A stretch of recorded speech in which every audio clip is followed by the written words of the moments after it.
Dijimos que el ADN contiene la información para construir y mantener a un ser vivo. Y como tal vez ya lo sabes o sospechas, no es una coincidencia que las tres moléculas que discutimos, el ADN, el ARN y las proteínas, sean secuencias. En videos anteriores dijimos que las proteínas desempeñan la mayoría de las funciones de un ser vivo. Eso quiere decir que el ADN también contiene la información para construir proteínas. Y este esquema representa el flujo de información en los seres vivos, el cual nos dice que puede ir de ADN a ARN y de ARN a proteínas. En el primer caso, es decir, de ADN a ARN, se mantiene un lenguaje de nucleótidos, es decir, se transcribe la información del ADN al ARN, por lo que este paso se conoce como transcripción.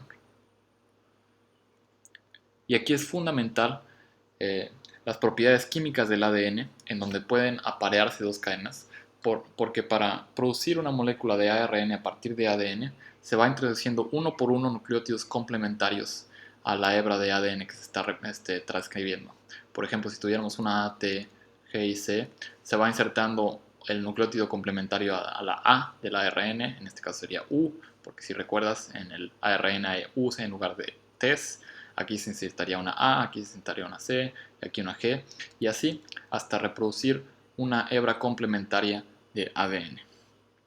En el segundo caso, la información se traduce de un lenguaje de nucleótidos a un lenguaje de aminoácidos, por lo que este paso se conoce como traducción.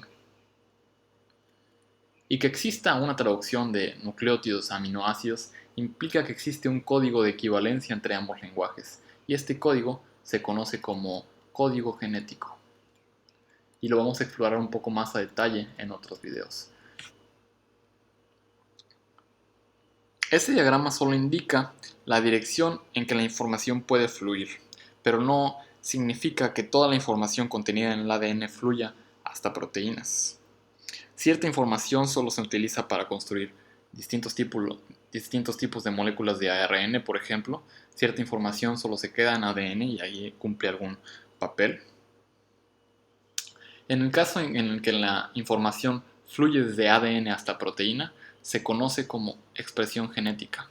Es decir, en los casos en que todo esto pasa, le llamamos expresión genética. Y regularmente a la secuencia o al fragmento que contiene la información para construir una proteína le conocemos como gen. La expresión genética se da a partir de un gen. Y vamos a hablar más a detalle en otros videos en qué consiste un gen, porque está hecho también de varios módulos de ADN.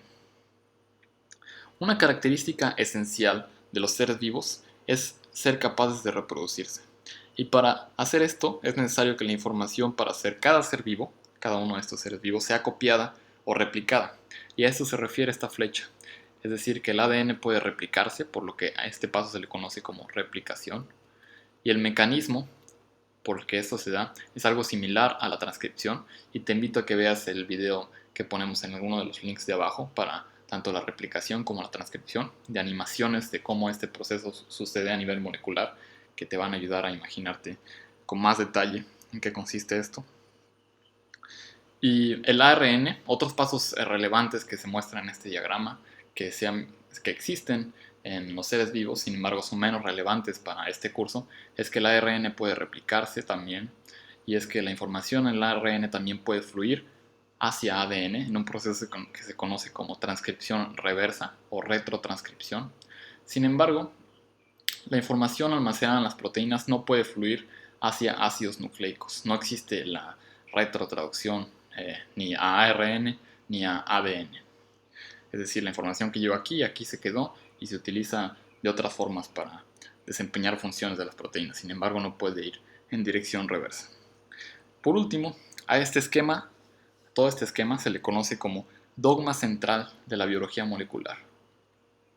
Dogma central porque mucho de la biología y la biología molecular en general giró en torno a este proceso, en el que la información estaba almacenada de ADN, se transcribía a ARN y se traducía a proteínas.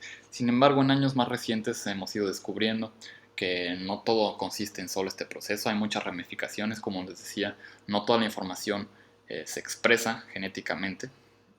Alguna información solo fluye a ARN, alguna información solo se encuentra en ADN. Sin embargo, este esquema es bastante útil para demostrar el flujo de la información en los seres vivos, que es un concepto fundamental para entender cómo funciona.